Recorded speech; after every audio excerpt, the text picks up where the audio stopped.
BNP Paribas, partenaire des plus belles histoires de Roland-Garros, aux côtés des ramasseurs de balles depuis plus de 50 ans. Bonjour Arthur. Tu l'as dit, tu te sens bien. Le public français place pas mal d'espoir en toi. Comment tu gères cette attente, ces espoirs? Est-ce que ça te porte? Merci. Bah ouais, je pense que c'est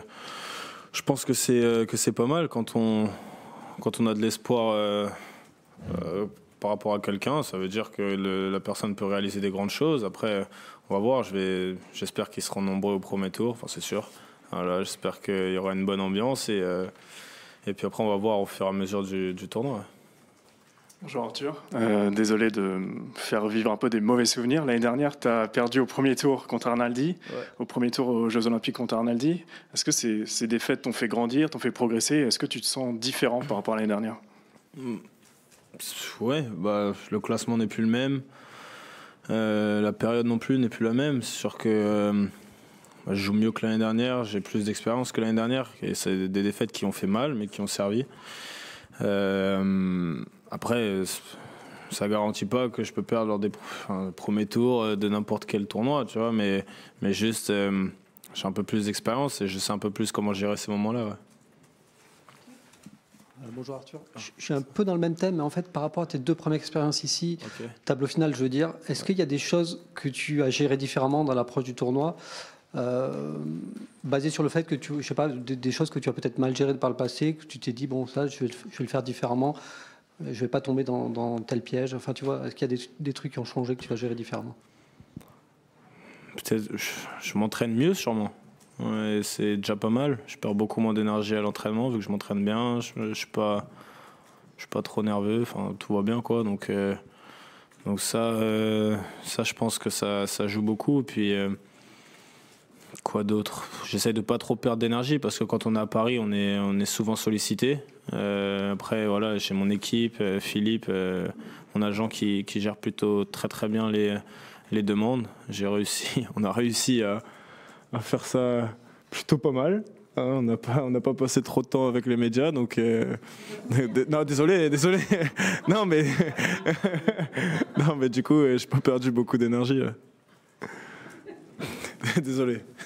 Arthur, est-ce que tu peux nous dire un mot sur Garcia qui a annoncé mettre un terme à sa carrière un petit peu après Roland-Garros? Tu n'étais pas au courant? Non. Caroline Garcia. Donc ça sera son dernier Roland-Garros. Est-ce que tu peux nous dire un mot sur elle, sur tout ce qu'elle a accompli et quelle trace elle laisse au tennis français? C'est sûr que c'est une immense championne. Elle a été... ça m'étonne. J'aurais pas pensé. Voilà, je pensais qu'elle allait jouer encore quelques années. Après, je pense que elle est arrivée, elle a d'autres objectifs. Mais c'est sûr qu'elle va nous manquer sur le terrain. Et aussi dans les tournois aussi en général. Voilà, c'est une fille top. Elle est un peu plus grande que moi. On n'est pas forcément la même génération, donc j'ai pas forcément grandi avec elle. Mais à chaque fois qu'on se croise, c'est toujours cool. Et bon, je lui souhaite un super Roland. Et puis, elle s'arrête après Roland ou elle s'arrête quand? Ok, bon, je lui souhaite plein de bonnes choses pour les derniers tournois. Tu parlais de perte d'énergie, de se concentrer sur Roland-Garros. Est-ce qu'il y a un autre événement sportif dans les jours qui viennent qui risque de te déconcentrer? Je parle évidemment de la finale de Ligue des Champions. Est-ce que tu as prévu un petit peu ton planning en fonction et comment tu l'abordes, ce grand événement pour les fans du PSG? J'ai prévu d'aller au match. Donc je vais faire un... non, c'est sûr que c'est une très très grosse finale. Moi, je vais la regarder dans ma chambre, mais je vais la regarder et je vais pas perdre d'énergie avec ça, j'espère pas. Mais je serai à fond. Ça veut dire que tu comptes pas être programmé en nocturne ce soir-là? Je vais discuter avec Amélie. On va voir. C'était pas ma question. Ma question elle était plus sur le tournoi et notamment le premier tour contre Jarry. Est-ce que c'est un premier tour qui te satisfait ou pas? Mais surtout, est-ce que tu as pour habitude de regarder ton tableau et de voir un peu la suite, sachant que tu es dans une partie un peu ardue, on va dire? Est-ce que c'est plutôt favorable? Est-ce que tu aimes bien démarrer dans le dur? J'ai pas regardé. Je sais que Nico, déjà, c'est un très gros match. C'est un très bon joueur. Après, il va falloir que je fasse un match solide. Et puis, de toute façon, plus les matchs sont compliqués au premier tour, plus je me sens bien lorsque je les passe. Donc tant mieux. Si j'ai des matchs compliqués, match après match, c'est super. Et déjà, je vais me concentrer sur le premier tour et puis on verra après. Ouais. Bonjour Arthur. Ivan Ljubicic hier a dit qu'il y avait beaucoup de joueurs maintenant qui te craignaient, qui ne voulaient pas t'affronter. Est-ce que tu sens que le regard change un peu sur toi, notamment depuis le début de l'année et ton début de saison qui est assez costaud? Est-ce que tu as ce sentiment que oui, quand tu rentres sur le match, on se dit... Moi, je suis assez tranquille. Donc après, que le mec ait envie de me jouer ou pas, je m'en fiche un peu. Moi, je veux le jouer et je veux le battre. Mais lui, de son côté, je fais pas trop attention. Mais c'est sûr que, de toute façon, c'est toujours pareil. Lorsqu'on joue bien, quand on voit un tableau, je sais pas, moi, je te dis une bêtise. Si je joue mal et que je vois Sinner dans mon tableau, je vais dire, je vais faire... voilà. Peut-être que dans le sens inverse, maintenant, c'est pour moi et tant mieux. Voilà, c'est toujours une petite bataille que tu gagnes avant d'aller sur le terrain. Et quand tu rentres sur le terrain et que le mec a peur de te jouer, c'est mieux. Les 3 dernières, Caroline ? Un peu décalé, mais Shapovalov était là ce matin et en disant qu'il a pas, par exemple, il ne peut pas s'entraîner qu'avec quelqu'un demain parce qu'il est gaucher et qu'il a toujours trouvé personne qui veut taper avec lui.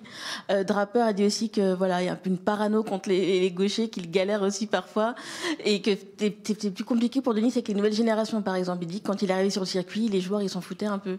Je voulais savoir si toi, pareil, t'évites de taper avec les gauchers ou justement si tu t'en fiches quand même. Moi, je m'en fiche complètement. Je tape souvent avec Ben Shelton, parce que voilà, on s'entend super bien, donc quand je peux taper avec lui, je tape avec lui.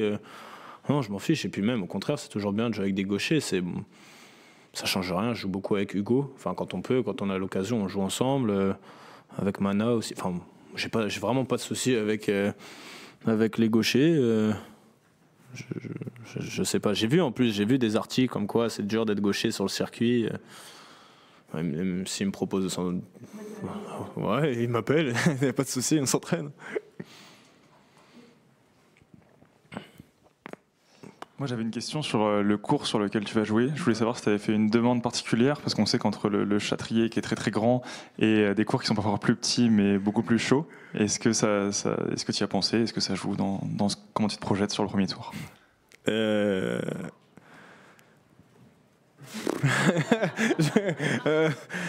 Ouais, j'ai pas fait de demande particulière et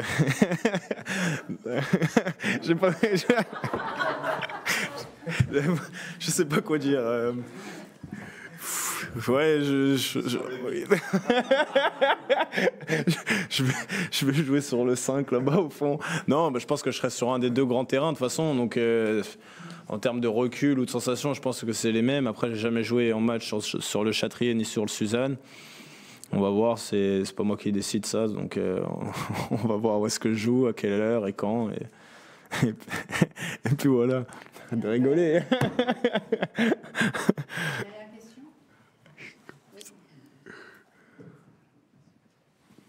Bonjour Arthur. Pour revenir sur les attentes du public, Ben Shelton me disait il y a quelques semaines que tu étais le nouveau showman du tennis français. Est-ce que justement, avec l'occasion de jouer sur des grands cours, ton statut cette année, tu comptes, t'as envie aussi de foutre le feu, quoi? Est-ce que quand je rentre sur le terrain, j'ai envie de foutre le feu? Pas forcément, mais après, avec ma manière de jouer, etc., souvent, on a des bons points, on a des moments assez spectaculaires, et je pense que le public aime bien ça. Et je trouve que c'est assez sympa pour le public quand ils viennent voir des matchs. Parfois, les matchs en 5-7, ça peut être très long. Donc, si c'est pas trop ennuyant pour eux, c'est cool, quoi. C'est sympa, et j'essaye pas forcément de leur faire plaisir, mais avec ma manière de jouer, je pense un peu comme Ben, voilà, avec sa manière de jouer, c'est assez spectaculaire, donc, ou comme Gaël. Donc, on peut nous mettre dans la catégorie de showman, mais on cherche pas à faire le show du tout, quoi.